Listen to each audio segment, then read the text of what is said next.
చేస్తూ చూపే సాక్షి, సత్య సాక్షి, సత్య సాక్షి, సత్య సాక్షి, సత్య సాక్షి, సత్య సాక్షి.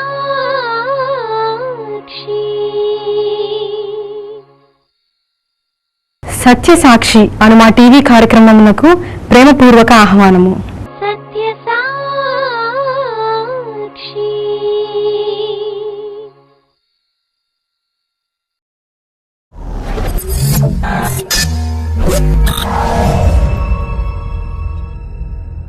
దేవుని సేవకుడు దేవుని మాటను మాత్రమే చెప్పడానికి ఉన్నాడు కానీ తనకు తోచిన సోది చెప్పడానికి లేదు. దేవుని గ్రంథంలో లేని స్టేట్మెంట్ చెప్పకూడదు. శాపగ్రస్తుడు అవుతాం. నాకున్న అనారోగ్యం పోవాలంటే దేవుడు నన్ను స్వస్థపరచాలి. మనుషులు కాదు, కొబ్బరి నూనె కాదు, గుడ్డ ముక్కలు కాదు, అయ్యగారి చెయ్యి కాదు. విశ్వాస సహితమైన ప్రార్థన. రోగిని ఎందుకు దేవుణ్ణి మోసగిస్తున్నావు అనుకుంటున్నారు మీరు? నీ రహస్య పాపాన్ని దాచుకుని నీవెక్కడికి వెళ్ళలేవు. మనుషుల నుండి తప్పించుకోగలవు కానీ దేవుని నీవు చేసిన ప్రతి పని పరలోకమందున్న గ్రంథములో రాసి పెట్టాడు. You have no way to escape from the wrath of God, from the sight of God. You have lost the heaven, you have lost the love of God. నీకు తెలుసు పాస్టర్ గారు, నీకు తెలుసు మందిరం, నువ్వు చదువుకున్నావు బైబిల్ని, నీవు పాడావు ఎన్నో పాటల్ని, కానీ ఇస్కరియోతు యూదా లాంటి యుక్తితో నీవు జీవించావు. నీ పాపమే నిన్ను పట్టింది. ఈ సమయంలో ప్రభు వస్తే నీ పరిస్థితి ఏంటి? ఆ భయంకరమైన అగ్నిగుండం తప్పించుకోండి. ఈ లోకంలో మీరు నీతిమంతులుగా మార్చబడితేనే ఆ నీతి రాజ్యంలోకి వెళ్తారు. ఈ రాత్రి మీరు మారకపోతే ఒకవేళ మార్పు చెందే అవకాశం మీకు ఉండదేమో.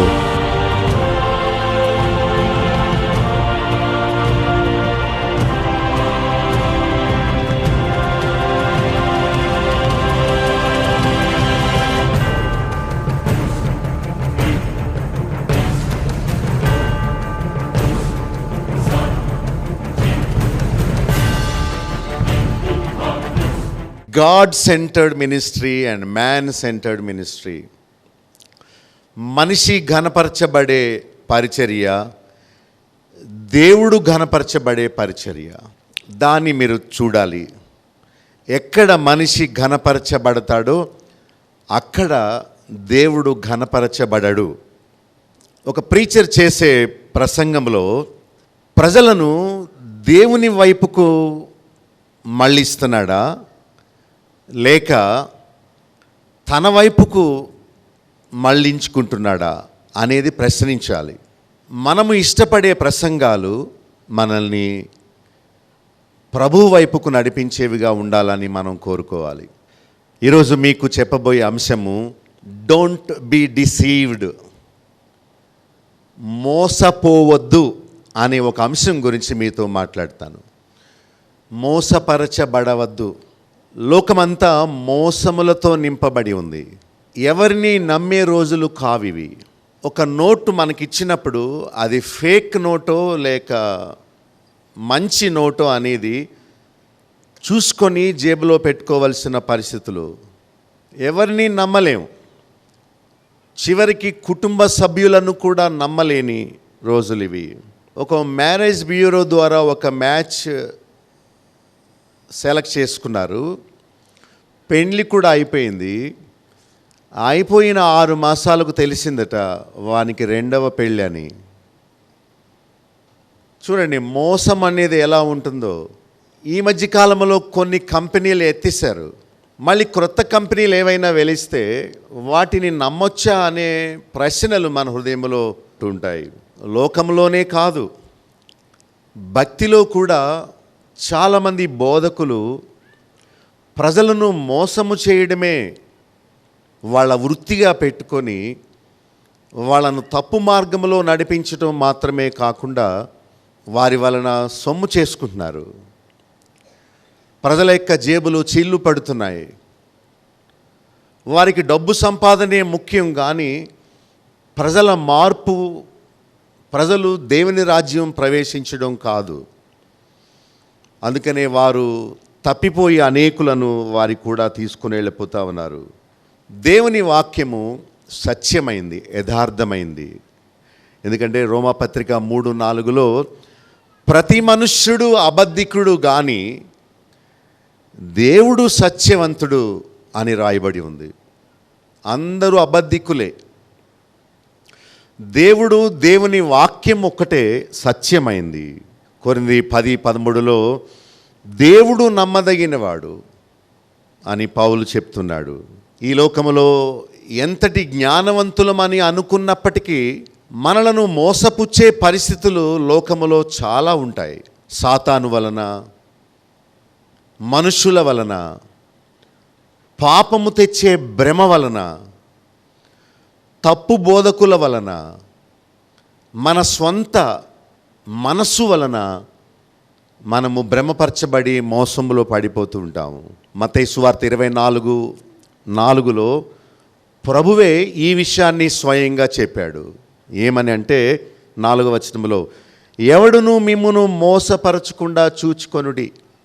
నా నామం పేరట అనేకులు వచ్చి ఏదో చెప్పి పలువురిని మోసం చేస్తారు, లేక అనేకులను మోసం చేస్తారు. 6వ వచనంలో, మీరు కలవరపడవద్దు, డోంట్ గెట్ కన్ఫ్యూజ్, మోసగించబడవద్దు. వినేది ప్రతీది దేవుని వాక్యమని అనుకొనవద్దు. బోధకులు సాతాను చేత ఆవరించబడి తప్పు బోధిస్తారు. సాతానే వెలుగుదూత వేషము ధరించి బోధకుల చేత మహత్కార్యాలు చేస్తాడు. సాతాను మహత్కార్యాలు చేయడం వలన సత్యము నుండి వారిని మళ్ళిస్తాడు. ప్రభు చెప్పాడు 11వ వచనంలో, అనేకులైన అబద్ధ ప్రవక్తలు వచ్చి పలువురిని మోసపరుస్తారు. మెజారిటీ ఆఫ్ ది ప్రీచర్స్, అనేకులైన అబద్ధ ప్రవక్తలు మోసగాండ్రు. ఒకరోజు నేను సాంగ్స్ వస్తున్నాయి, వాక్యం ప్రారంభించాడు అని చెప్పి నేను కారు పక్కన ఆపి ఏం చెప్తాడో విందామని ఆపాను. అతను అన్నాడు, మైక్ బంద్ చేయి, పాటలు అయిపోయినాయి, ఈ మాటలు బయటికి వెళ్ళకూడదు అని మైక్ ఆపేసి అక్కడ కూర్చున్న వారందరికీ తప్పు బోధ చేసి సత్యాన్ని బోధించకుండా తనకు తోచిన దాన్ని బోధిస్తూ ఉన్నాడు. నేను అనుకున్నాను, నీవు చెప్పేది సత్యమైతే ధైర్యంగా చెబుతావు, అందరి ముందు చెబుతావు. నిన్నెవరైనా ప్రశ్న వేస్తే ధైర్యంగా వారికి సమాధానం చెప్తావు. అయ్యగారు అందుబాటులో లేరు అని ఫోన్లో ఎవరైనా చెప్పించారంటే వాడు దొంగ అన్నమాట. వాని దగ్గర సత్యము లేదు గనుక ప్రజలకు జవాబు ఇవ్వడానికి తాను సిద్ధంగా లేడు. సత్యము మాట్లాడేవారు ఎప్పుడు తల ఎత్తుకొని ధైర్యముగా మాట్లాడతారు. బైబిల్ వారికి ఆస్తి. వారు ఎలాంటి ప్రశ్న వేసినా బైబిల్లో జవాబు చూపించి, this is what word of God says, నా మాట కాదు బైబిల్ ఎలా చెబుతుందని వారు దానికి సమాధానం ఇస్తారు. సత్యంలో ఉన్న ధైర్యము మరి దేనిలోనూ లేదు.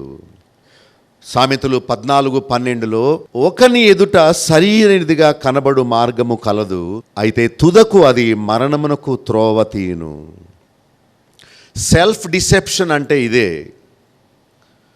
మనలను మనము అడ్జస్ట్ అయిపోయి మనల్ని మనం మోసం చేసుకోవడం అంటే ఏంటి? మనం అనుకునేది సత్యం కాదు, దేవుడు చెప్పింది సత్యం. చాలా చక్కగా ఉంది. అతనికి తాను వెళ్ళే మార్గము సరి అయిందిగా కనిపించవచ్చు, కానీ అది మరణమునకు దారి తీస్తుంది. తిమోతి పత్రికలో, మొదటి పత్రికలో 2:14 పౌలు అంటున్నాడు, పురుషుడు మోసపరచబడలేదు, స్త్రీ మోసపరచబడి అపరాధములో పడెను.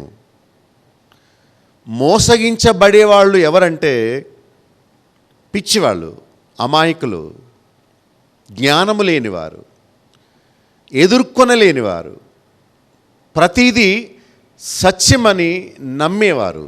స్త్రీ బలహీనమైన ఘటము అని బైబిల్ చెప్తుంది. బలహీనత అంటే ఫిజికల్గా వారు వీక్ పీపుల్ అని మాత్రమే కాదు, వారు చాలా సులువుగా మోసగించబడతారు.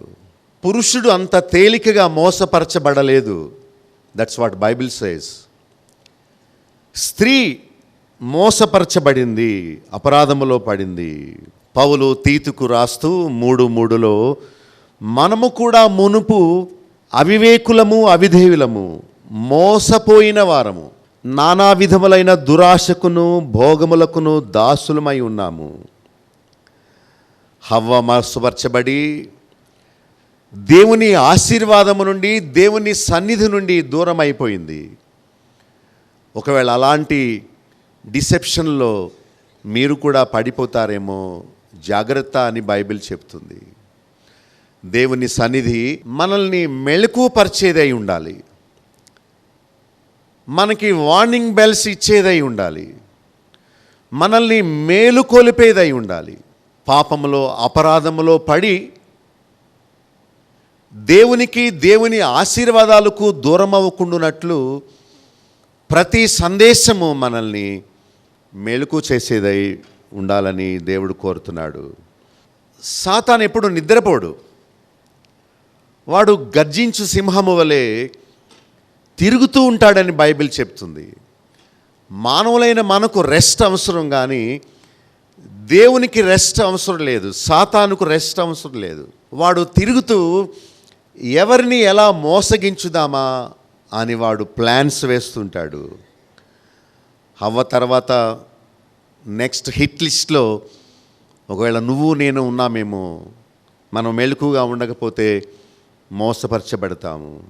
తెస్సలోనిక పత్రిక 2:1-2 రాకడను గురించి పౌలు చెప్తూ, ఆత్మ వలనైనను, మాట వలనైనను, పత్రిక వలనైనను ప్రభు రాకడ ఇదిగో వచ్చేసిందని ఎవరైనా చెప్తే మీరు త్వరపడి చంచల మనస్కులు కావద్దు, బెదిరిపోవద్దు, త్వరపడద్దు. ఏ పునాదిలో అయితే మీరు పెరిగారో దానిలో స్థిరంగా ఉండండి. బోధకులు చెప్పే మాటల వల్ల మీరు చంచల మనస్కులు అవ్వద్దు. చంచల మనస్కులు అంటే ఏది చెప్పినా దాన్ని నిజమని నమ్మడం, ప్రతీదీ దేవుని ఆత్మని నమ్మడం, అదే చంచల మనస్కు అంటున్నాడు. రోమా 7:11 పాపము నన్ను మోసగించింది అని పౌలు చెప్తున్నాడు. దాని చేత నన్ను చంపెను. పాపము చాలా శక్తిగలది, మనకు మేలు చేస్తానని చెబుతుంది, దానివల్ల మనకు సంతోషం కలుగుతుంది అని బొంకుతుంది. పాపము కలిగించే ఆ ఆశ, ఆ శోధన అబద్ధము. చేపలు పట్టేవాడు చేపకు గేలము వేసి ఎలా శోధిస్తాడో అలాగే సాతాను పాపము వలన మనలను శోధిస్తాడు. పాపము చూడటానికి హాని చేసేదిగా ఉండదు, ప్రస్తుతానికి అది ఎంతో సంతోషం కలిగించేదిగా మనకు కనిపిస్తుంది. మనల్ని మోసం చేయడానికి సాతాను నిజమైన సైతాన్లా వస్తే మనము వాని మాట వినము. అందుకనే వాడు సాతానులా కాక పాస్టర్లో ప్రవేశించి చెబుతాడు మనకి ఫాల్స్ డాక్టరీన్. సాతాను సర్పములో ప్రవేశించాడు. సాతాను మనుషులలో ప్రవేశించి మనలను భ్రమపరుస్తాడు, మనలను శోధిస్తాడు. పేతురు పత్రికలో 2:20 రెండవ పత్రిక, ప్రభు విషయమైన అనుభవ జ్ఞానము చేత ఈ లోక మాలిన్యము నుండి తప్పించుకొని 21లో నీతి మార్గమును అనుభవపూర్వకముగా తెలుసుకోవాలి. అప్పగింపబడిన పరిశుద్ధమైన ఆజ్ఞ నుండి తొలగిపోకూడదు. 20 మరలా వాటిలో చిక్కబడవద్దు. 2 అపవిత్రమైన జంతువుల గురించి చెప్తున్నాడు, కుక్క గురించి, పంది గురించి. కుక్క తన వాంతికి తిరిగినట్టు మీరు తిరిగిపోకండి త్వరగా. కడుగబడిన పంది 22లో బురదలో దొర్లుటకు వచ్చినట్లు మీరు వెళ్ళకండి అని చెప్తున్నాడు. చూచారా పేతురు ఎంత భారముతో ఈ మాటను చెప్తున్నాడు. దేవుని వాక్యము వలన కలిగిన అనుభవ జ్ఞానము చేత మోసము నుండి, ఈ లోక సంబంధమైన మలినము నుండి మిమ్మల్ని మీరు తప్పించుకోండి. ఉరిలో పడిపోవద్దు అని చెప్తున్నాడు. నిష్కళంకమైన భక్తి ఏదంటే ఇహలోక మాలిన్యము మనకు అంటుకోకుండా మనల్ని మనం కాపాడుకోవడమే. లోకములో ఉన్న బురద, పాపపు మురికి, చెడు సంబంధాలు, చెడు ఆలోచనలు, శోధనలో మనము కూరుకుపోకుండా మనల్ని మనం కాపాడుకోవడమే భక్తి యొక్క ఉద్దేశము. దేవుని వాక్యం ద్వారా అనుభవ జ్ఞానము చేత మనం తప్పించబడాలి. పిల్ల కాకి తెలీదు ఉండేలు దెబ్బ అని ఒక సామెత ఉంది. పెద్ద కాకి చాలా జ్ఞానంగా తప్పించుకుంటుంది. పిల్ల కాకి తెలియక అక్కడే ఉండి ప్రాణం పోగొట్టుకుంటుంది. మనం పిల్ల కాకులుగా ఉండి మోసపరచబడకూడదు అనేది దేవుని ఉద్దేశం. దేవుడు మనకు స్వతంత్రాన్ని ఇచ్చాడు. మనము మోసపరచబడకుండా మనల్ని మనం కాపాడుకోవాలి. ఒకసారి నాతో కూడా తీయండి. కొరింథీయులకు రాసిన 2వ పత్రిక 11 2వ వచనం నుండి చదువుతాను. దేవాసక్తితో మీ ఎడల ఆసక్తి కలిగి ఉన్నాను. ఎందుకనగా పవిత్రురాలైన కన్యకనుగా ఒక్కడే పురుషునికి అనగా క్రీస్తుకు సమర్పింపవలనని మిమ్మల్ని ప్రదానం చేసి తిని గాని సర్పము తన కుయుక్తి చేత హవ్వను మోసపరిచినట్లు మీ మనసులను చెరుపబడి క్రీస్తు ఎడల ఉన్న సరళత నుండి పవిత్రత నుండి ఎట్లయినను తొలగిపోవనేమో అని భయపడుచున్నాను. ఇక్కడ పౌలు యొక్క భయము, ఆయన కన్సర్న్, నా బాధ ఏంటంటే నేను పడిన ప్రయాస అంతా వ్యర్థమైపోతుందేమో అని. ఒక కన్యక లోకములో యవనస్తులు చేసే మోసముల నుండి ఎలా తప్పించబడతాదో అలాగే సాతాను తెచ్చే శోధనల నుండి మీరు కూడా తప్పించబడాలి. యవనస్తురాలైన కన్యక రోడ్డు మీదకి వచ్చినప్పుడు ఎన్ని వందల మంది ఆమెను చూస్తారో, ఎన్ని వందల మంది తిరిగి తాను ఇంటికి వెళ్ళే వరకు ఎంతమంది కన్నులు ఆమె వైపు ఉంటాయో, ఎంతమంది ఆమెను ట్రాప్ చేయడానికి ప్రయత్నం చేస్తారో, అవకాశం కోసం ఎంతమంది ఎదురు చూస్తారో. అయితే ఆమె వాటన్నిటి నుండి, మోసముల నుండి తప్పించబడి, ఎవరైనా పలకరిస్తుంటే, కావాలని మాటలు కలుపుతుంటే, హెల్ప్ చేయడానికి వచ్చినట్టుగా మోసంగా ఉన్నప్పుడు తాను I'm fine, no need, I don't want any lift, no no అని కనీసం మాట కూడా చెప్పకుండా తన ఘటమును ఎలా కాపాడుకుంటూ ప్రతి దినము తాను ఎదుర్కొనే పోరాటము నుండి తనను తాను ఎలా కాపాడుకుంటుందో అంతకంటే భద్రంగా మన ఘటమును, మన హృదయమును, మన ఆత్మను, మన ఆత్మీయ జీవితాన్ని మనం అలా కాపాడుకోవాలి. ఎందుకంటే సాతాను 24 hours ఆన్ డ్యూటీ. వాడు కళ్ళు పెద్దవి చేసి ఏ విషయాల్లో వీరు బలహీనులు, ఎక్కడ వీరు లొంగిపోతారు, ఎక్కడ వీళ్ళను శోధించవచ్చు అని గొప్ప గొప్ప భక్తులనే, బైబిల్లో ఉన్న భక్తులను పడగొట్టిన సాతాను మనల్ని కూడా పాడు చేయడానికి వాడు తిరుగుతున్నాడు. పౌలు ఎంత చక్కని మాటలు రాస్తున్నాడు 3వ వచనంలో, నేను మిమ్మును ఒకే పురుషుడైన క్రీస్తు యేసు అనే పురుషునికి కన్యకనుగా సమర్పించాలని నేను మిమ్మల్ని సిద్ధం చేస్తున్నాను. అయితే 3వ వచనంలో, సర్పము తన కుయుక్తి చేత హవ్వను మోసపరిచినట్లు ఒకవేళ మీ శరీరమును కాదు, మీ మనసులు చెరుపబడతాయేమో. మీ మనసులు చెరుపబడి క్రీస్తు ఎడల ఉన్న సరళత నుండి, చూడండి ఎంత మంచి టెర్మినాలజీలో, క్రీస్తు ఎడల ఉన్న పవిత్రత నుండి ఎట్లయినను తొలగిపోతారేమో అని నేను భయపడుతున్నాను. ఆయనకి ఎంత కన్సర్న్ చూడండి. నేను మీ దగ్గర ఉన్నప్పుడు మిమ్మల్ని చాలా జాగ్రత్తగా చూసుకున్నాను, వాక్యంతో మిమ్మల్ని కట్టాను, మిమ్మల్ని ఆయన రాకడ కొరకు పరిశుద్ధమైన సంఘముగా, కళంకము లేని సంఘముగా తన ఎదుట నిలబెట్టాలని మిమ్మల్ని ఎంతో కృషి చేసి మీకోసం ప్రయత్నం చేస్తుండగా, మరో ప్రక్కన సాతాను కూడా ఎట్లయినా ఏ కారణముతోనైనా మిమ్మల్ని ఆ పవిత్రత నుండి, సరళత నుండి తొలగించాలని, మిమ్మల్ని మోసం చేయాలని ఎన్ని రకాల ప్రయత్నాలు వాడు చేస్తున్నాడు. మీరు ఒకవేళ తొలగిపోతారేమో అని భయపడుతున్నాడు పౌలు. 4వ వచనంలో మరి యొక్క యేసును, మరి యొక్క ఆత్మను, మరి యొక్క సువార్తను ఎవడైనా తెచ్చి మీకున్న విశ్వాసము నుండి మిమ్మల్ని తొలగిస్తారేమో అని భయపడుతున్నాను. మేము చేసే ఈ ప్రయత్నం మీరు సత్యమును గ్రహించాలని, మేము చేసే ఈ ప్రయత్నం మిమ్మల్ని కన్యకను వలె ప్రభు రాకడ సమయంలో ఆయనకొక్కనికే సమర్పించడానికి కడుగడం, శుభ్రపరచడం, మెళుకువ చేయడం.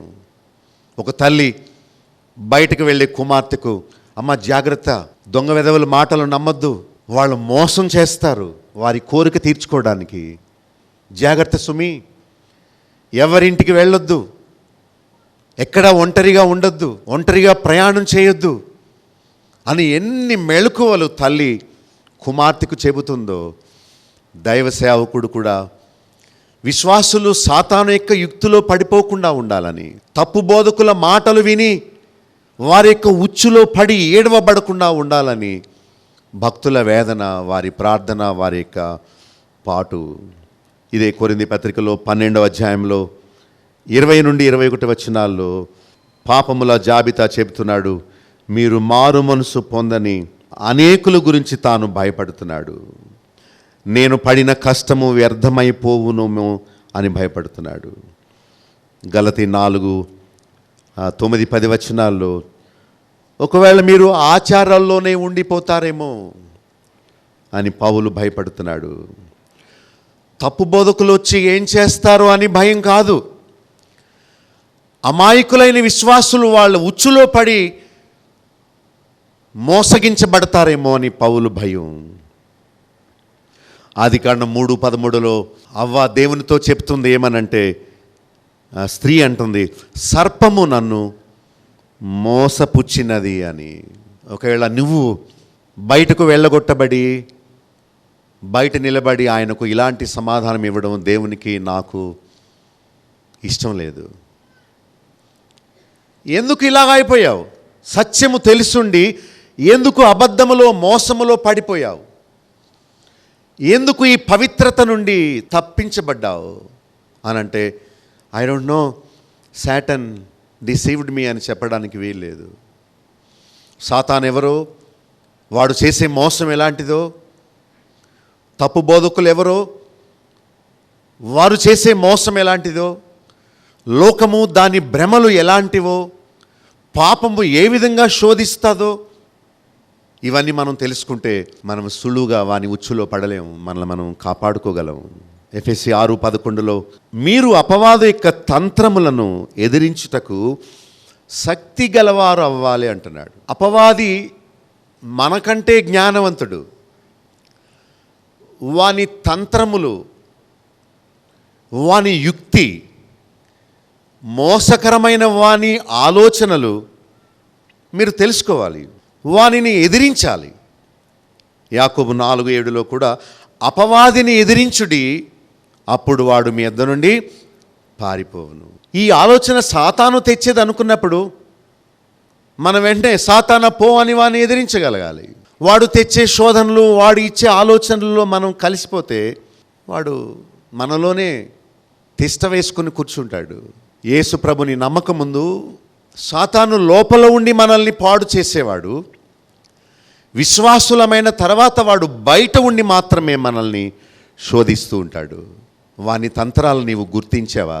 ఎవరికి వారు, నాకు తెలుసు, ఏది తప్పో ఏది మోసమో నాకు తెలుసు అనుకున్న వాళ్ళే మోసపోతారు. సాతాను మనకంటే తెలివైన వాడు కనుక వాడు బోధకుని వాడుకొని మనల్ని తప్పు మార్గంలో తీసుకువెళ్తాడు. ఎంత నాగ్గా, ఎంత యుక్తిగా వాడు మనల్ని పాడు చేయడానికి ప్రయత్నిస్తాడు. వాని తంత్రములను ఎదిరిస్తావా లేక వాని మోసములో పడిపోతావా? ఇంకా ప్రకటన 12:9లో సాతాను సర్పము సర్వలోకమును మోసపుచ్చుచు, అపవాది సాతాన్ అని వానికి పేరు, అది మహాసర్పము, పడద్రోయబడేది. వాడు చేసే మరొక మోసం ఏంటంటే దేవుని వాక్యాన్ని మన హృదయంలోనికి వెళ్లకుండా వాడు దాన్ని దొంగిలిస్తాడు, ఎత్తుకొని వెళ్ళిపోతాడు. దేవుని వాక్యం మన హృదయంలోకి వెళితే తప్పక ఫలిస్తుంది. అది వెళ్లకుండా వాడు చేయడమే వాని ఉద్దేశం. మనల్ని నిద్రపుచ్చుతాడు, మనల్ని మధ్యలో లేచి వెళ్ళిపోయేలా చేస్తాడు, మనకి వేరే వేరే తలంపులు ఇస్తాడు, వ్యతిరేకమైన తలంపులు కలిగిస్తాడు. మన గురించి మనం ఆలోచించకుండా ఇతరుల గురించి ఆలోచించేలా చేస్తాడు. వాడు యుక్తి చాలా గొప్పది. మనం ఎక్కడ బలహీనమో వాడికి తెలుసు. మనం మెలకుగా ఉండకపోతే వాని పన్నాగంలో చిక్కుకుంటాము. కనుక మనం దేవుని వాక్యాన్ని వినినప్పుడు చాలా మెలకువగా ఉండాలి. అక్కడ ఏమి రాస్తుందంటే మత్తయి 13:19 వాక్యమును విని గ్రహింపకపోతే దుష్టుడు వచ్చి వాని హృదయములో విత్తబడిన దానిని ఎత్తుకొని పోవును. చూడండి, దేవుని వాక్యం చెబుతుంది, నేను కాదు. మీకు బైబిల్ తెరిచి ఫలాని వాక్యం చూపించి సాతాను చేసే మోసం ఎలా ఉంటుందో మీకు తెలియపరిచినప్పుడు వానికి ఇష్టం లేదు ఆ మాటలు మీ చెవిలో పడడం. అందుకనే వాడు మీకు నిద్ర కలిగిస్తాడు. అయితే ప్రక్కవారిలో ప్రవేశించి, you know what, can we have dinner together to night, వచ్చేసి మనం బయట భోంచేద్దాం, ఇక్కడ వద్దు, రేపు కలుసుకుందామా మనం. ఆయన పక్క, oh yeah yeah will see tomorrow. చూసారా ఆ మాట, ఎందుకంటే సాతాను గురించి చెబుతున్నారు కనుక ఆ మాట వాళ్ళ చెవిలో పడకుండా వారిని మోసగించడమే వాని ఉద్దేశం. విత్తనములు త్రోవ ప్రక్కన పడడం అంటే ఈ చెవి బయటే ఉంది, విత్తనం లోపలికి వెళ్ళలేదు, అది బయటే ఉంది కనుక పక్షి తినేయడానికి చాలా ఈజీగా ఉంది. అది భూమిలో తవ్వి నాటబడితే ఆ విత్తనాన్ని పక్షి దొంగిలించడానికి, మృంగివేయడానికి అవకాశం లేదు. మీరు దేవుని వాక్యాన్ని ఊరికే అలా వింటుంటే వాడు ప్రక్కనే ఉంటాడు, మీ ప్రక్క సీటు ఖాళీ ఉంది, వాడు కూర్చున్నాడు, వాడు చాలా మెలకుగా ఉన్నాడు. సాతాను యుక్తి, వాని తంత్రములు మనం తెలుసుకుంటే వాని యొక్క ప్రమాదం నుండి మనం తప్పించబడగలము. కొరింథీయులకు రాసిన మొదటి పత్రికలో 3వ అధ్యాయం 18వ వచనములో, ఎవడును తన్ను తాను మోసపరుచుకొనకూడదు. సాతాను గురించి కొన్ని మాటలు చెప్పాను. ఇప్పుడు కొరింథీ 3:18 ఫస్ట్ కొరింథియన్స్లో, ఎవడును తన్ను తాను మోసపరచుకొనకూడదు. ఎలా జరుగుతుంది మోసం? చూడండి ఏమన్నాడు, తాను జ్ఞానిని అనుకొనకూడదు. ఎందుకంటే ఈ లోక జ్ఞానము దేవుని దృష్టికి వెర్రితనము. సెల్ఫ్ డిసెప్షన్ అంటే ఏంటంటే, I am doing all right, I know how to handle this, దీన్ని ఎలా చేయాలో నాకు తెలుసు, ఎలా అధిగమించాలో నాకు తెలుసు అని అనుకోవడమే మనల్ని మనం మోసపుచ్చుకోవడం. సెల్ఫ్ ప్రైడ్ అనేది చాలా ఘోరమైన పరిస్థితి. ప్రౌడ్ పీపుల్ ఒక ప్రక్కన, బ్రోకెన్ హార్టెడ్ మరో ప్రక్కన పెడితే, ప్రౌడ్ పీపుల్ అందరూ అనుకుంటారు, ఓ ఐ నో ఎవ్రీథింగ్, బైబిల్ ఏం చెప్తుందో నాకు తెలుసు, ఫలాని బోధకుడు ఏం బోధ చేస్తాడో నాకు తెలుసు, I know brother, I know. Sorry, you do not know anything. నీవు మోసపరుచుకుంటున్నావు. బైబిల్ చెప్తుంది, తాను జ్ఞానినని తలంచేవాడు దేవుడి దృష్టికి వెర్రివాడు. నీకంతా తెలుసని అనుకొని నీవు వినవు. ఎందుకంటే నువ్వు చాలా ప్రౌడ్, నీవు చాలా అతిశయంతో ఉన్నావు గనుక నీకు నేర్చుకునే ఉద్దేశం ఉండదు. ఆ ప్రౌడ్నెస్సే నిన్ను మోసం చేస్తుంది. దేవుని జ్ఞానంతో మనం పోల్చుకున్నప్పుడు ఐ నో నథింగ్ అనుకోవాలి. బైబిల్ ఎన్నిసార్లు చదివినా, ఎంత పరిశీలనగా చదివినా ఎప్పుడు కొత్తగానే ఉంటుంది. అది దేవుడు తన ఆత్మ ద్వారా నూతన విషయాలు మనకు తెలియపరుస్తూ ఉంటాడు.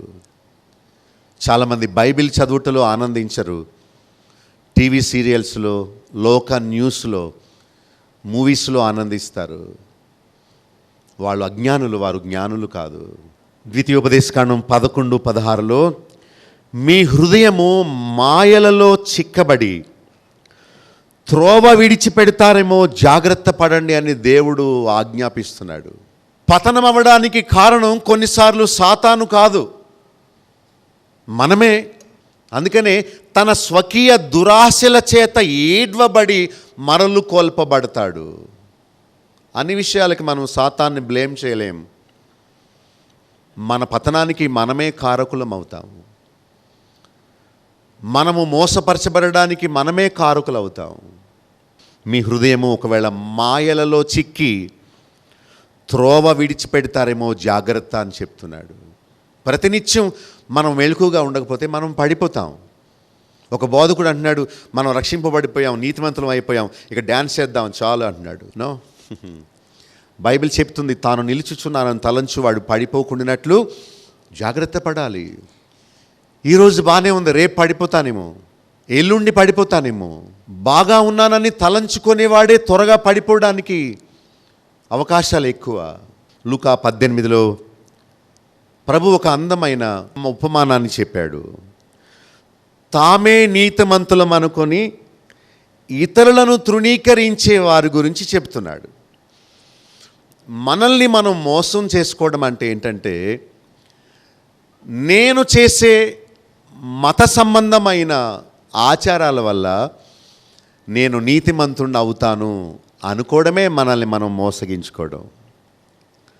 అతను ఉపవాసాలు ఉంటున్నాడని, దేవునికి 10వ భాగం ఇస్తున్నాడని, తాను చేసే క్రియల వల్ల తాను నీతిమంతుడు కాగలనని అనుకుంటున్నాడు.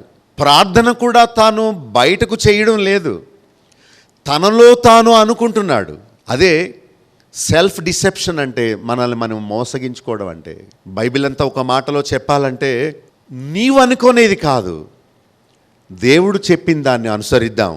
మనకున్న జ్ఞానము తక్కువ, దేవుని జ్ఞానమంతా ఆయన వాక్యంలో దేవుడు రాయించాడు. చూడండి, లూకా 18, 11, 12లో తాను చేసే మత కార్యాల వల్ల తాను నీతిమంతుడిని అనుకున్నాడు. 14వ వచనంలో వేషధారిగా తీర్చబడ్డాడు, ఎందుకంటే తన్ను తాను హెచ్చించుకుంటున్నాడు. ఏముందని నిన్ను నీవు హెచ్చించుకోవడానికి? రేపు నీది కాదే, నెక్స్ట్ మినిట్ నెక్స్ట్ మూమెంట్ ఏమవుతుందో నీకు తెలీదే. నీవు గర్వించడానికి ఏముంది నీకు? దేనిని బట్టి నీ అహంకారం?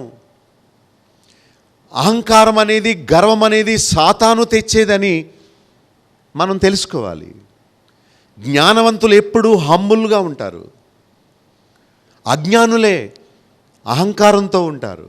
ఆనాడు లూసిఫర్ పడిపోవడానికి కారణం తనలో తాను అనుకున్నాడంతే, నేను దేవునితో నన్ను సమానునిగా చేసుకుంటానని. ఎప్పుడైతే నీకు దీన మనసు వస్తుందో అప్పుడు నేర్చుకుంటావు. ఎప్పుడైతే నీ హృదయం పగిలి ఉంటుందో దేవునికి నీవు ప్రతినిత్యము సమర్పించుకుంటావు నూతనంగా. సామెతలు 16, 18లో నాశనమునకు ముందు గర్వము నడుస్తుంది. ఎంత గొప్ప సత్యమో! పడిపోవుటకు ముందు అహంకారమైన మనస్సు నడుస్తుంది. దానికి పతనానికి కారణం సాతాను కాదు, దేవుడు కాదు, పాస్టర్ కాదు, నీవే. నీవు పడిపోవడానికి నీ అహంకారమే కారణమని చెప్తున్నాడు. గర్వంగా అతిశయంగా ఉండేవారందరూ తమ్మును తాము మోసపుచ్చుకునేవారే కానీ తమకు తాము మేలు చేసుకునేవారు కాదు. ఎంత గొప్ప సత్యం దానిలో రాయబడిందో. రోమా 12:3లో ఒక చక్కని మాట పౌలు అంటున్నాడు.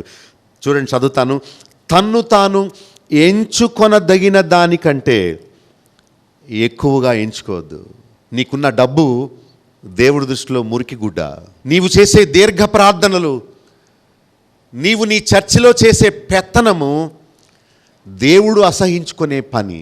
చాలామంది తమ్ము తాము ఎంత హెచ్చించుకుంటారో, తమ గురించి తాము ఎంత గొప్పగా చెప్పుకుంటారో, ఇతరులు వారిని పొగడాలని కోరుకుంటూ ఉంటారు, అగ్రస్థానములను కోరుకుంటారు.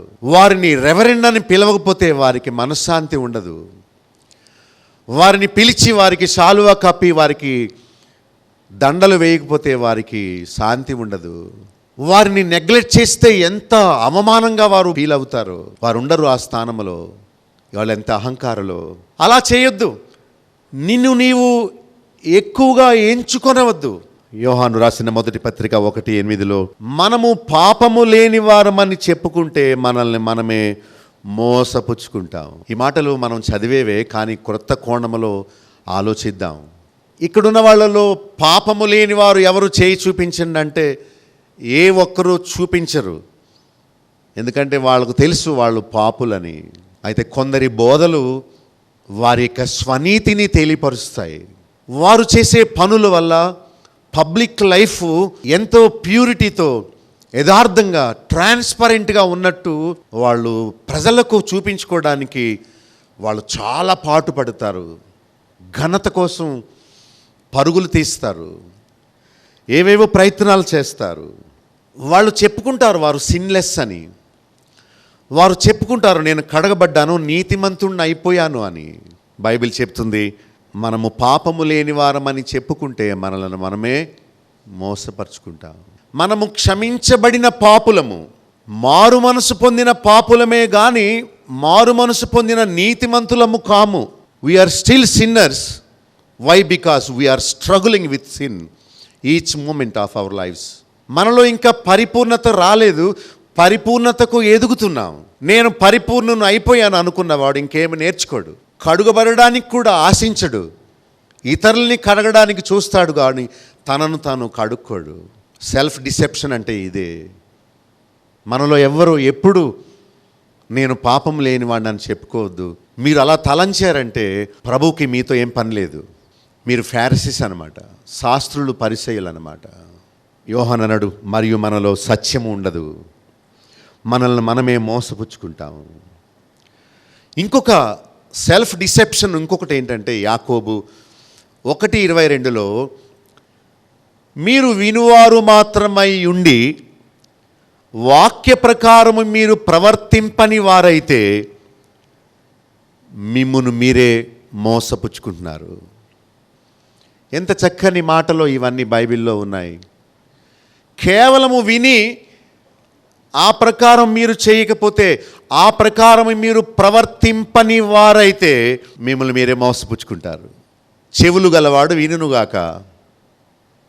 అందరికీ చెవులు ఉన్నాయి, అందరూ వినడం లేదు. అందరూ వింటున్నారు కానీ అందరూ ఆ ప్రకారం చేయడం లేదు. అందరూ ఆ ప్రకారం చేస్తే భారతదేశం ఎప్పుడూ మారిపోను.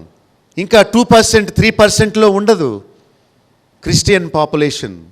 మనము నిజంగా మారలేదు. మారితే అందరికి వెలిగిచ్చే వారంగా ఉంటాం. మనము పనిచేసే స్థలములో సాక్షులుగా ఉంటాం. మన పవిత్ర ప్రవర్తన మన చుట్టూ ఉన్న మనుషుల్ని ఇప్పటికీ మార్చి ఉండేది. మన ఇరుగు పొరుగు ప్రజలు మారడం లేదంటే మనం మారలేదన్నమాట. మన ఫ్యామిలీ మెంబర్స్ మారడం లేదంటే మనం మారలేదన్నమాట. నీవు వెలిగించబడితేనే ఇతరులను నువ్వు వెలిగించగలుగుతావు. మనల్ని మనం మోసపుచ్చుకోవడం అంటే వినేసి వెల్ డన్ అనుకొని వెళ్ళిపోవడం కాదు. యాకోబు పత్రిక 1వ అధ్యాయంలో చెప్తున్నాడు, చివరిలో అద్దము ముందుకు వచ్చినప్పుడు, అద్దము మన ముఖాన్ని చూపించినప్పుడు వెంటనే మనం సరిచేసుకుంటాం ఎక్కడ మురికి ఉందో. ఒకవేళ బయట చూసుకుందామంటే వాడు అవతలకి వెళ్ళిన తర్వాత తాను ఎట్టువాడో మర్చిపోను. దేవుని సన్నిధి కడగబడే స్థలము ఇప్పుడే, నాట్ టుమారో. వాక్యపు అద్దము ముందు ఉన్నప్పుడే దేవుడు నీ లోపమును, నీ అహంకారమును, నీ గర్వమును, అంటే నీవు బాగానే ఉన్నాను, ఐఎమ్ డూయింగ్ ఆల్ రైట్ అని అనుకోవడం అనేది, నీవు మోసపుచ్చుకోవడం అనేది దేవుడు నీకు చెప్పినప్పుడు నీవు కరెక్షన్కి నీవు సిద్ధంగా లేకపోతే ఇంకెప్పుడు సిద్ధంగా ఉంటావు? పడుకునే ముందా? No, you will have no time, you will have no chance. యాకోబు 1:14-15 ఇందాక చెప్పాను, ప్రతివాడు తన స్వకీయ దురాశ చేత ఈడ్వబడతాడు, మరలు కోల్పబడి శోధింపబడతాడు. మరొక ఏరియా మనం చూద్దాం. తెస్సలోనికయ 2వ పత్రిక 2వ అధ్యాయము 1-12 తప్పు బోధకుల గురించి మాట్లాడుతూ 2వ వచనంలో, మీరు త్వరపడి చంచల మనస్కులు అవ్వద్దు, బెదరొద్దు, ఏ విధముగానైనాను ఎవడైనాను మిమ్మను మోసపరచనీయకుడి. 9వ వచనంలో, సత్య విషయమైన ప్రేమను అవలంబింపకపోతే నశించుచున్న వారు రక్షింపబడలేరు. తప్పు బోధకుల గురించి చెప్తూ వాని రాక అబద్ధముతోనూ, బలముతోనూ, సూచిక క్రియలతోనూ, మహత్కార్యములతోనూ, 10వ వచనంలో మోసముతోనూ, సాతాను కనుపరుచు బలముతోనూ అనుసరించి ఉంటుంది. గనుక 11వ వచనంలో, సత్యమును నమ్మక దుర్నీతి యందు అభిలాష గలవారందరూ శిక్షా విధి పొందుదురు. నీవు సత్య విషయమైన ప్రేమను అవలంబిస్తావా, లేక అబద్ధాన్ని నమ్ముకొని దాన్ని అవలంబిస్తావా? అబద్ధపు ఉచ్చులో నువ్వు ఉంటావా? ఎవడైనను ఏ విధము చేతనైనను మిమ్మును మోసపరచనీయకుడి. హలో, ఎవడైనను ఫాల్స్ ప్రాఫిట్స్ గురించి చెబుతూ ఎవరు అయినను అనలేదు, ఎవడైనను, వాణి అని బ్యాడ్ లాంగ్వేజ్ ఉపయోగిస్తున్నాడు. ఎవడైనను మిమ్ముని ఏ విధముగానైనా మోసపరచనీయకుండా చూసుకోండి. ఒకతను ఎత్తైన గోపురం కట్టి అక్కడ ప్రార్థన చేస్తే మీ ప్రార్థనకు ఫలితం వస్తుందని చెప్పాడు. ఇది అబద్ధం, ఇది మోసం. వాడు ఎంతటి వాడైనా వాడు నిన్ను మోసపరచకుండా చూసుకో. నీవు పంపించే పైసలు తీసుకొని వాడు ప్రార్థన చేయడు. బాడుకకు కుదిరిన వారు చేస్తారు ప్రార్థనలు. తెల్ల చొక్కాయి వేసుకున్నంత మాత్రాన వాడు ప్రార్థన వీరుడు అవడు. భార్యను చిత్తకొట్టి వచ్చాడు, ఇక్కడ ప్రార్థన చేస్తున్నాడు, 10,000 రూపాయల జీతానికి కుదిరిండు. వాని ప్రార్థన దేవుడు వినేది? గోపురం ఎక్కి చేస్తే దేవుడు వింటాడని బైబిల్లో ఉందా? గోపురము కోల్చబడుతుంది. ప్రార్థన గోపురాలన్నీ కోల్చబడతాయి ఒకరోజు. వానికి పైసలు పంపి మీ జేబుకు చిల్లు పెట్టుకోకండి. బైబిల్ ఎక్కడైనా చూపించండి, అలాంటి గోపురాలు ఎక్కడైనా ఉన్నాయా? ఇది అబద్ధ బోధ, ఇది తప్పు బోధ. నీవు కూడా ఆ మోసంలో ఉంటావా, లేక బయటకు వస్తావా?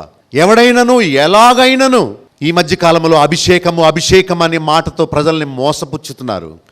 అభిషేకం అనే పాటలు కట్టి మోసపుచ్చుతున్నారు. దేవుడు నేను రక్షింపబడిన దినమందే తన ఆత్మచేత నన్ను అభిషేకించాడు, అయిపోయింది, మళ్ళా రెండో అభిషేకం లేదు నాకు. మనిషి కాదు నన్ను అభిషేకించేది, దేవుడు మాత్రమే తన ఆత్మ ద్వారా అభిషేకిస్తాడు. వేరే మానవుడు ఎవరు నన్ను అభిషేకించరు. కనుక నేను మిమ్మల్ని అభిషేకిస్తాను రండి అని చెప్పే బోధ అబద్ధం. మీకు దొంగ అభిషేకం కావాలంటే వెళ్ళండి, సాతాను అభిషేకం వస్తుంది మీకు, వాడిలాంటి పూనకం. బైబిల్ చదవరా? పాత నిబంధనకు క్రొత్త నిబంధనకు వ్యత్యాసం మీరు చూడరా? పాత నిబంధనలో వస్తువుల మీదకి వచ్చింది అభిషేకం, మళ్ళా వెళ్ళిపోయింది. దేవుని ఆత్మ వస్తువు వెళుతూ ఉండేవాడు. క్రొత్త నిబంధనలో యోహాను పత్రికలో దేవుడు చెప్పాడు, ఒకే ఒకసారి రక్షింపబడిన క్షణమందే దేవుడు తన బిడ్డగా నిన్ను ముద్రిస్తాడు, ప్రత్యేకిస్తాడు, అభిషేకిస్తాడు. That's it. దేవుని ఆత్మ ఎల్లప్పుడూ మన జీవితంలో ఆయన రాకడ వచ్చే వరకు నిత్యం ఆయన నివసిస్తాడు. నువ్వు రమ్మని అడగక్కర్లేదు, అభిషేకం అడగక్కర్లేదు. That is a wrong prayer. హస్త నిక్షేపణ వేరు. రోగుల కొరకు నూనె రాసి చేసే ప్రార్థన అభిషేకం కాదు, అది మోసం అని తెలుసుకోండి. అలాంటి స్థలాలకి పోకండి, మిమ్మల్ని మీరు మోసములో పడకండి. త్వరపడి చంచల మనస్కులు అవ్వద్దు. కొరింథీయులకు రాసిన 2వ పత్రిక 11వ అధ్యాయం 13వ వచనంలో అపోస్తలుల వేషము ధరించుకొని వారు, దొంగ అపోస్తలులు, మోసగాండ్రైన పనివారు ఆ దినాల్లోనే ఉన్నారట.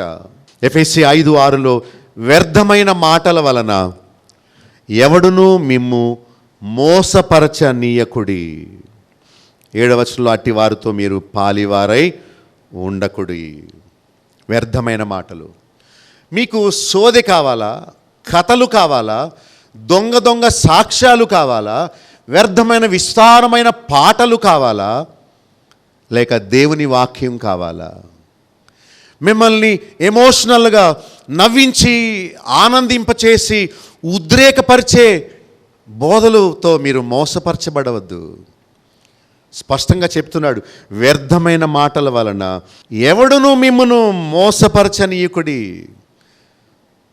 అబద్ధ ప్రవక్తల గురించి చెప్పినప్పుడల్లా యేసు ప్రభువు ఏంటి, శిష్యులేంటి, ఎవడు అని మాట ఉపయోగించాడు. ఎంత బాధతో రాస్తే ఆ మాటలు రాస్తారు.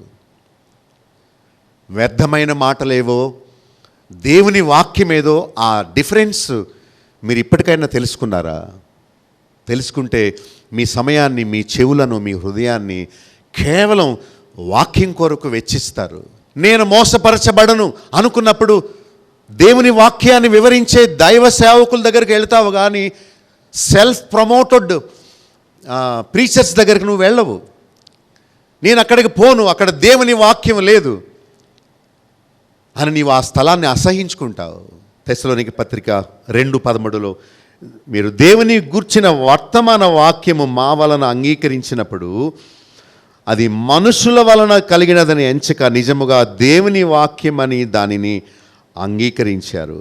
ఆ వాక్యమే మీలో కార్యసిద్ధి కలుగు చేస్తూ ఉన్నది. దేవుని వాక్యాన్ని వింటున్నప్పుడు మీ మనసు దేవుని సేవకుని మీదకి వెళ్ళకూడదు. దేవుని సేవకుడు చెబుతున్నాడు అనుకోకూడదు. దేవుడు తన వాక్యము ద్వారా నాతో మాట్లాడుతున్నాడు. చక్కని మాట అది. మనుషుల వాక్యమని ఎంచక నిజముగా దేవుని వాక్యమని విని దాన్ని అంగీకరించాలి. తెస్సలోనికయ మొదటి పత్రిక 2:13, రోమా 16:17 మీరు నేర్చుకొనిన బోధకు వ్యతిరేకముగా భేదములు ఆటంకములు కలుగు చేయు వారిని కనిపెట్టి వారిలో నుండి తొలగిపోవుడి. మీరు నేర్చుకొనిన బోధ, అపోస్తలుల బోధ, వాక్యములో దేవుడు రాయించిన బోధ, దీనికి వ్యతిరేకముగా చెప్పే బోధను మీరు కనిపెట్టండి, జ్ఞానముతో చూడండి. ఎదుటి వ్యక్తి మోసగాడో లేక యథార్థవంతుడో ఎలా మనం పసిగడతామో గమనిస్తామో అలా మనం వారు చేసే బోధలు కనిపెట్టి వారిలో నుండి తొలగిపోండి. నీవు ఒక తట్టలో కూర్చున్నావనుకో, ఎంత బలవంతుడు అయినా ఆ తట్టను నువ్వు లేపలేవు. ఆ తట్టను, ఆ బుట్టను లేపాలంటే నీవు దానిలోంచి బయటకు వస్తేనే కానీ దాన్ని లేపలేవు. నీవు ఆ చెడ్డ మిషన్లో ఉంటూ తప్పు బోధను బోధించే సంఘములో ఉండిపోతూ, నేను నా తాత ముత్తాతలు ప్రారంభము నుండి దీనిలోనే ఉన్నాం గనక ఇదే కరెక్ట్ అనే అపోహలో ఉంటూ నేను దీనిలోనే ఉండి ఇక్కడ వాళ్ళని రక్షిస్తానంటే నీ తరం కాదు, నీ వల్ల కాదు. You should step out of that place and try to win them. వారి మధ్యలోంచి బయలువెడితే కానీ వారిని నీవు రక్షణలోకి నీవు తీసుకురాలేవు. రోమా 16:17 వారిలో తొలగిపోండి. 18 చూడండి, వారు ఇంపైన మాటల వలన ఇచ్చకముల వలన నిష్కపటులైన మనస్సులను మోసపరచుదురు. తెలుగు భాష ఎంత ఇష్టమో నాకు. ఆ భాషలో వచ్చిన పదాలు మన తెలుగు ప్రజలకు చక్కగా అర్థమవుతాయి. ఇచ్చకపు మాటలు, ఇంపైన మాటలు, ప్రజలకు వావ్ భలే చెప్పాడు, దిస్ ఈజ్ వండర్ఫుల్ అని అనిపించే మాటలు, అలాంటి నవ్వులు ఎమోషనల్ కలిగించే మాటల వలన నిష్కపటులైన మీ మనస్సులను మోసపుచ్చుతారు. కనుక జాగ్రత్త. మనం నిజంగా విశ్వాసులు నిజంగా నిష్కపటులు, పావురము లాంటి నిష్కపటులు. బోధకుడు చెప్పేది నిజమేనేమో అనుకుంటారు. ఒకతను చక్కగా రాసుకుని చదువుతున్నాడు. ఈ మధ్య ఒక ఉత్తరం వచ్చింది, ఏమనంటే, అయ్యగారు మీరు చేసిన ప్రార్థన వినగానే నా దేవుడు నాకు గర్భం ఇచ్చాడు కనుక 10,000 రూపాయలు పంపగానే నేను గర్భం దాల్చాను, దేవునికి స్తోత్రం. ఇంకో ఉత్తరం, ఏడు దేవుడు 10,000 రూపాయలు లంచం తీసుకొని నీకు గర్భంగా అనుగ్రహించాడా అంటే దేవుడు లంచగొండా? వీడు రాసుకున్నాడు. ఆ బోధకుల భాష అర్థమైపోద్ది. సామాన్య విశ్వాసుల యొక్క భాష వేరు, బోధకుడు ఉపయోగించే ప్రసంగ బోధ వేరు. ఈ ఉత్తరం ప్రసంగ బోధలా ఉంది. అంటే నువ్వు రాసుకున్నావు అన్నమాట. ఏదో నాకు చూపించి అది చెప్తాను, ఎవరు రాసింది ఎవరు అడుగుతాను వాళ్ళని. ఎంత అమాయకులు, గొర్రెలు లాంటి వారు. వారు కూర్చుంటారు, వింటూ ఉంటారు, వీడు చెప్తూ ఉంటాడు, మోసగిస్తూ ఉంటాడు, ప్రజల్ని మిస్ప్రైజ్ చేస్తూ ఉంటాడు, భ్రమపరుస్తూ ఉంటాడు. ఓ నిజమేమో, వాడి మనిషే తీశారట 500 రూపీస్ పెద్ద కట్ట, 50,000 దేవుడికి ఇచ్చేస్తానంటున్నాడట. వట్టిదే వాడి మనిషే, వీడు కట్ట ఇచ్చి నువ్వు వెయ్యి. ఇదంతా ఎంత మోసమో. వాడు అప్పటి వరకు ఈ హ్యాండ్ సపోర్ట్ పెట్టుకుని ఇలా వచ్చి ఇసిరేస్తాడు, దేవుడు నన్ను బాగు చేశాడు హల్లెలూయా అన్నాడు. మళ్ళీ వీడు అదే కర్రలు వేసుకుని మళ్ళీ ఇంకో మీటింగ్కి వస్తున్నాడు. వీడి మనిషే. ఇది దొంగల ముఠా కాదా ఇది? నువ్వు అలాంటి దొంగకా నీవు కానుకలు ఇచ్చేది? అలాంటి దొంగ చేసే ప్రార్థనకా నీవు ఆమేనని చెప్పేది? దేవుడు నిన్ను లెక్క అడగడు. నిష్కపటులైన మనస్సులను వారు మోసపుచ్చేవారు. కొలస్సీ 2:4 ఎవడైనను చక్కని మాటల చేత మిమ్మును మోసపరచకుండా చూచుకొనుడి. చక్కని మాటలు అంటే you will be very comfortable. నీకెంత ప్రాణం హాయిగా ఉంటుందంటే నీకు డిస్టర్బెన్సే ఉండదు, నిన్నెవరు కదిలించరు, నీ తప్పెవరు నీకు చూపించరు, గనుక నీవు చాలా కంఫర్టబుల్గా కూర్చుంటావు. నీకు బ్లెస్సింగ్స్ గురించి మాట్లాడతాడు, దేవుని అభిషేకము గురించి మాట్లాడతాడు. ఎందుకంటే నువ్వు ఆనందపడాలి. అవి చక్కని మాటలు, అవి నిన్ను మోసపరుస్తాయి. ఎవడైనా మళ్ళీ ఎవడంటున్నాడు, చక్కని మాటల చేత మిమ్మల్ని మోసపరచకుండా చూసుకోండి. పేతురు రాసిన 2వ పత్రిక 2వ అధ్యాయం 1-3 చదువుకుంటే, అబద్ధ బోధకుల గురించి వారు ప్రభువుని విసర్జిస్తారు, తమకు తామే నాశనము కలుగు చేసుకుంటారు, నాశనకరమగు భిన్నాభిప్రాయములను బోధిస్తారు. అంటే వారు బోధించే బోధ ప్రజలను నాశనానికి నడుపుతుంది కానీ రక్షణలోనికి కాదు. 2వ వచనంలో వీరిని బట్టి సత్య మార్గము దూషింపబడుతుంది. 3వ వచనంలో వారు కల్పన కథలు చెప్తారు, కల్పనా వాక్యాలు చెబుతూ మీ వలన లాభము సంపాదించుకుంటారు. కల్పనా కథల వల్ల ఎవడు మారడు. ఎక్కడైతే వ్యాపారం జరుగుతుందో దేవుని పేరున, అక్కడ రక్షణ మారు మనస్సు జరగదు. అక్కడ బోధకుడు పైసలు సంపాదిస్తాడు, అదే వాని పని. అక్కడ సంత జరుగుతుంది, అక్కడ సాతాను మహిమపరచబడతారు. గలతీ 6:2 శరీర విషయమందు చక్కగా అగపడగోరు వారు మిమ్మును బలవంతం చేయుచున్నారు. 13వ వచనంలో తాము శరీర విషయమందు అతిశయించు నిమిత్తం అలా చేస్తున్నారు. పౌలు అన్నాడు 14వ వచనంలో, అయితే యేసుక్రీస్తు సిలువయందు తప్ప మరి దేని యందును నేను అతిశయించును, నేను లోకమునకు సిలువ వేయబడి ఉన్నాను. I am crucified with Jesus to the world. I am dead to sin. I am dead to fashion. I am dead to the world. నేను చనిపోయాను ఆ ఆశలకు. ఆ పైన ఏమి రాస్తున్నాడంటే, శరీర విషయమందు చక్కగా అగపడగోరు వారు, సెల్ఫ్ ప్రమోటర్స్, సెల్ఫ్ ఎక్స్పాజిటర్స్, వాళ్ళు లోకానికి చక్కగా కనబడాలని కోరుకునేవారు. పౌలు అన్నాడు, ఐఎమ్ నాట్ సచ్ స్పీకర్. నేను ఆ విషయాల్లో నేను చచ్చిపోయాను. చూడండి, లోకమునకు నేను సిలువ వేయబడ్డాను, నా స్వంత ఆశలకు నేను చచ్చిపోయాను. మోసపోకుడి, దుష్ట సాంగత్యము మంచి నడవడిని చేరుపును. ఐ డోంట్ నో మీరు ప్రభు బల్ల ఎక్కడ విరుస్తున్నారో నాకు తెలీదు. మీరు ఎక్కడ ప్రభు బల్లలో పాలు పొందుతున్నారో మీ ఐడెంటిటీ అది. మీరు ఎక్కడ బాప్తీసం తీసుకున్నారో మీ విశ్వాస ప్రమాణం, మీరు తీసుకున్న బాప్తీసం తీసుకున్న సంఘం మీద ఆధారపడి ఉంటుంది. ఆనాడే చెప్పాడు మోసపోవద్దని. ఈనాడు ఎక్కువైపోయినాయి ఆశీర్వాద బోధలు, ఆశీర్వాద సువార్త. వేరొక క్రీస్తు ప్రకటించబడుతున్నాడు. రక్షించే క్రీస్తు కాదు, స్వస్థపరిచే క్రీస్తు ప్రకటించబడుతున్నాడు. ఈనాడు ఏ బోధ చూడండి, అంతా శరీర సంబంధమైన మేళ్ల గురించి, అంతా అనారోగ్యాల మీద నడుస్తుంది కానీ పాపము గురించి కానీ రక్షణ గురించి కానీ మాట్లాడిన వారు ఎవరూ లేరు. అందుకనే ప్రజలు రక్షింపబడ్డామన్న మోసములో ఉండిపోతున్నారు కానీ సత్యాన్ని తెలుసుకోలేకపోతున్నారు. మీరైనా మేల్కొని మోసగించబడకుండా నేను అనుసరించే భక్తి వాక్యానుసారమైందో లేదో చూడండి. పాపం వలన, సాతాను వలన, మనుషుల వలన, నీ స్వంత తలంపుల వలన, తప్పు బోధకుల వలన మోసగించబడకుండా మన ఆత్మీయ జీవితాన్ని మనం కాపాడుకుందాం. అటు కృపను దేవుడు అనుగ్రహించినట్లు ప్రార్థన చేస్తాను. పరిశుద్ధుడైన మా తండ్రి, నీ వాక్యము ఒక మహాసముద్రమునైనా నీ భక్తుల ద్వారా వాటిని మాకు వివరించి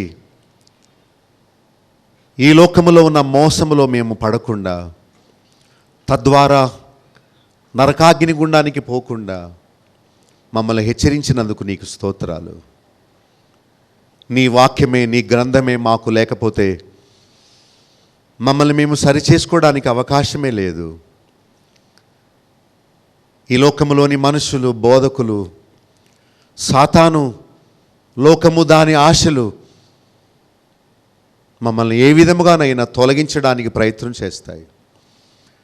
ఆనాడు హవ్వ మోసపరచబడినట్లు మేము మోసపరచబడడం మీకు ఇష్టం లేదు తండ్రి.